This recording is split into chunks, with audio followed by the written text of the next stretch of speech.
সূত্র অনুযায়ী দেশীয় কৃষকদের স্বার্থ রক্ষার প্রয়োজনে বাংলাদেশ হিলি স্থলবন্দর দিয়ে ভারতীয় পেঁয়াজ আমদানির জন্য নতুন অনুমতিপত্র জারি করা বন্ধ করে দিয়েছে। যদিও পূর্ব প্রতিবেশী দেশটিতে প্রায় 10 লক্ষ টন পেঁয়াজ পাঠানো হয়েছে, কর্মকর্তারা বলেছেন যে অন্যান্য দেশেও ভারতীয় পেঁয়াজের ব্যাপক চাহিদা রয়েছে। 2023 সালের আগস্ট থেকে 2025 সালের এপ্রিল পর্যন্ত ভারত পেঁয়াজ রপ্তানির ওপর একাধিক নিষেধাজ্ঞা আরোপ করে।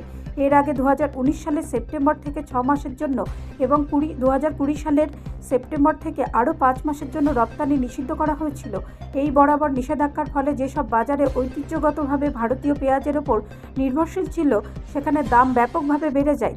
2020 সালে বাংলাদেশ পেঁয়াজ রপ্তানির বিষয়ে ভারতের ঘন ঘন নীতি পরিবর্তনের বিষয়ে উদ্বেগ জানিয়ে নয়াদিল্লিতে একটি কূটনৈতিক নোটিশ পাঠিয়েছিল। বর্তমানে বাংলাদেশ ভারত থেকে পেঁয়াজ আমদানি করছে না, যার উদ্দেশ্য হল দেশের কৃষকদের সুরক্ষা দেওয়া এবং অভ্যন্তরীণ উৎপাদন বৃদ্ধি করা। 2023-24 অর্থ বছরে ভারত বাংলাদেশ 7.24 লাখ টন পেঁয়াজ রপ্তানি করেছিল, যা ছিল সেই বছরে 17.17 লক্ষ টন পেঁয়াজ রপ্তানি 42%। তবে 2025-26 অর্থ বছরে এপ্রিল সেপ্টেম্বর সময় বাংলাদেশে রপ্তানি মাত্র 12,900 টনে সীমিত ছিল।